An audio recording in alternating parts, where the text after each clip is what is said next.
The morning smelled of freshly cut grass and damp asphalt, the kind of combination that usually makes a neighborhood feel peaceful.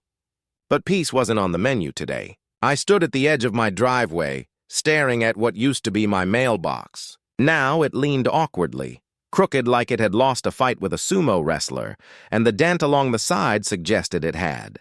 I hadn't even finished my coffee when I saw him. Little Tommy Hawkins, the 9-year-old menace of the cul-de-sac, skipping down the street with a grin way too self-satisfied for his age. Naturally, trailing behind him like a shadow of entitlement was his mother, Mrs. Karen Hawkins, the HOA's self-appointed moral compass. "Tommy," I called, my voice tighter than I intended.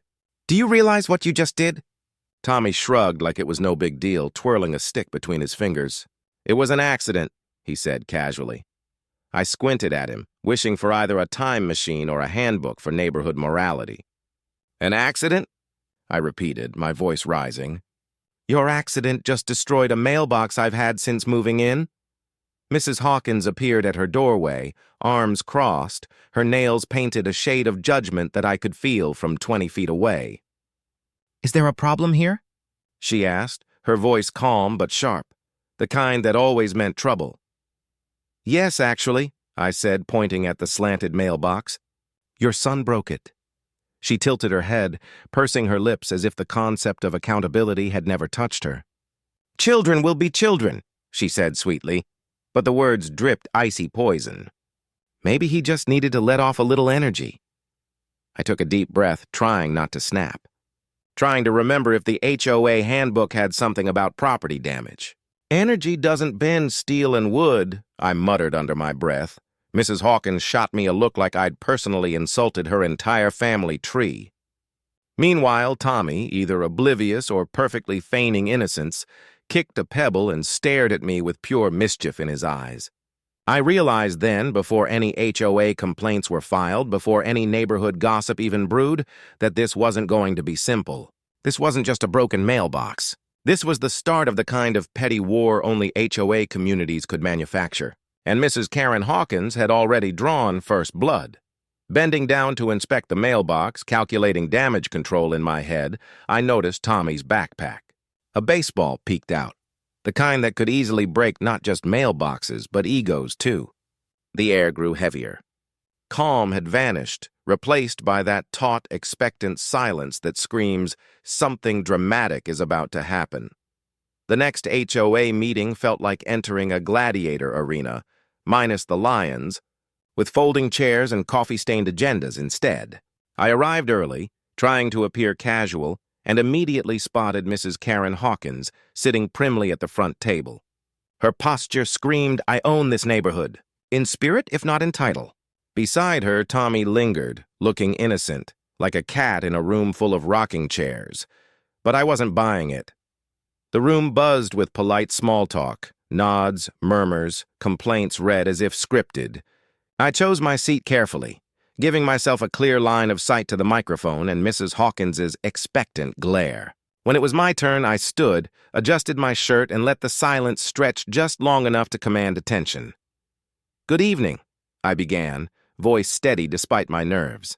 "I'm here to address a minor property incident." Karen's head snapped up, eyes narrowing. Tommy's fingers fidgeted with his pen like he knew a storm was coming.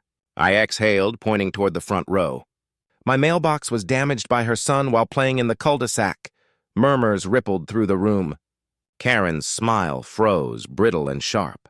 "Children are children," she repeated, the same icy calm from yesterday. "We all need to forgive minor accidents." I shook my head, savoring the pause. Minor accidents don't usually involve bending steel and splintering wood. "And accountability should start at the source," I said, glancing at Tommy. "Excuse me?" Karen interrupted, rising from her chair. Her voice cut through the murmurs like a knife. "We do not publicly shame children in this HOA. That is inappropriate and uncalled for." The room tensed. You could almost feel the collective inhale, everyone waiting for someone to cross the invisible line between civility and chaos. I leaned in slightly, lowering my voice but loud enough for the front row to hear. "Public shame isn't necessary," I said, letting it linger. Tommy squirmed under the weight of everyone's attention. He wasn't used to this, not in front of the HOA, not in front of his mother. Karen's jaw tightened. You could see her calculating her next move. Meanwhile, Tommy shifted in his chair, glancing at me with a mix of defiance and worry. And just when I thought I had the upper hand, Karen leaned toward the microphone. "Perhaps we should hear both sides before passing judgment," she said, voice silk over steel. That was the moment I realized this wasn't just about a mailbox anymore. It was about power, ego, and the kind of petty spectacle that could ruin Saturday mornings for weeks. And somewhere in that tense silence, I decided I wasn't going down without a fight. The room smelled faintly of stale coffee and tension, a weird mix where polite chatter evaporates completely, leaving only anticipation. I could feel the weight of every HOA member's gaze on us, on me, on Karen, and most importantly, on Tommy.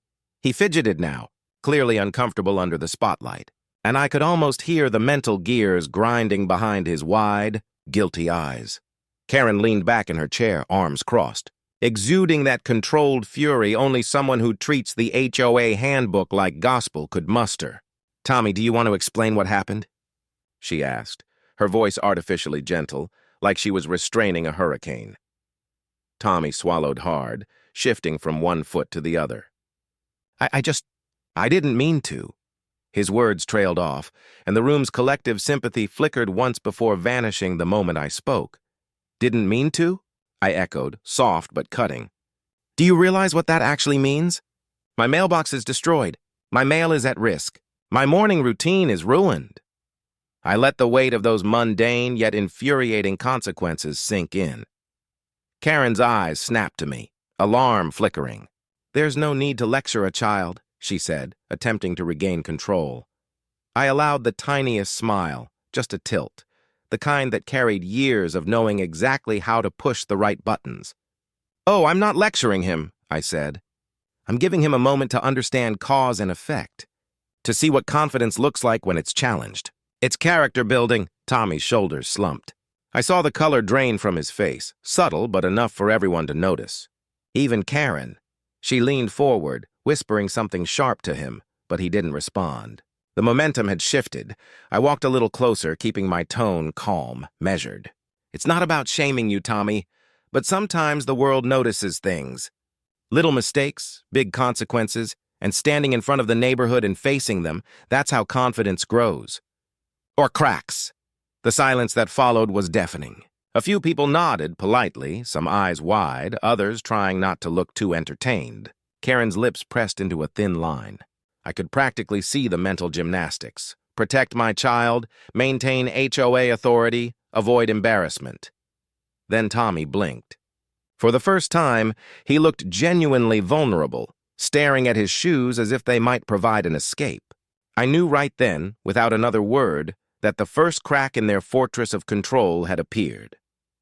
Karen cleared her throat, sharp and jittery. "Well, perhaps we can all agree to repair what was damaged. And move on." "Move on," I echoed softly, glancing at Tommy. "I think there's one more lesson here. One about honesty, responsibility, and maybe humility." The room tensed again, aware something was about to escalate further, but unsure exactly how. That's when I realized the next move wasn't mine. It was theirs. The following morning, the cul-de-sac felt different. The air was sharper, charged with unspoken tension, as if the neighborhood itself was holding its breath. I stepped outside, half expecting Mrs. Karen Hawkins on her porch, arms crossed, plotting her next move. Instead, I saw Tommy sitting on the curb, quietly fiddling with a loose skateboard wheel, avoiding eye contact. Karen emerged slowly, measured as always, like she was auditioning for a courtroom drama. "We need to discuss reparations," she said, voice polite but icy. "And maybe how we handle conflict going forward?" I nodded, hiding the small grin threatening to break through. "Of course," I said calmly. "I think some honest reflection might help." "For everyone," she froze, the words hanging like a mirror reflecting her own frustration. Tommy looked up, hesitated, and then muttered, I'm sorry about the mailbox." His voice was small, but there was weight behind it. the kind that comes from facing consequences directly. Karen's jaw tightened, clearly trying to swallow her pride while the neighbors watched in quiet fascination. It felt surreal, like a slow-motion payoff in a movie. I crouched to Tommy's level. "You know," I said softly, "confidence isn't about never messing up. It's about owning your mistakes. It's about standing up, even when the whole street is watching." He nodded, eyes bright with a mix of shame and understanding. "I get it," he said. Karen cleared her throat again, brittle now. "Well, I suppose that's a good lesson for all of us." She turned slightly, retreating toward the house, but the tension in her shoulders betrayed her silent acknowledgement. The balance had shifted. The neighbors murmured quietly, some offering polite smiles, others shaking their heads in disbelief. The message was clear. The HOA playground of petty disputes had a new sheriff, or at least a new understanding that some things couldn't be ignored.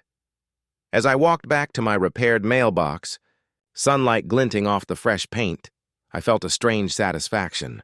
Not just because the mailbox was fixed, but because a small yet important victory had been claimed. Honesty, accountability, and a little courage had outmaneuvered entitlement. Tommy wheeled past on his skateboard, slower this time, eyes lowered in reflection. Karen watched from the porch, expression unreadable. I knew this wasn't the end, but for today, balance had been restored.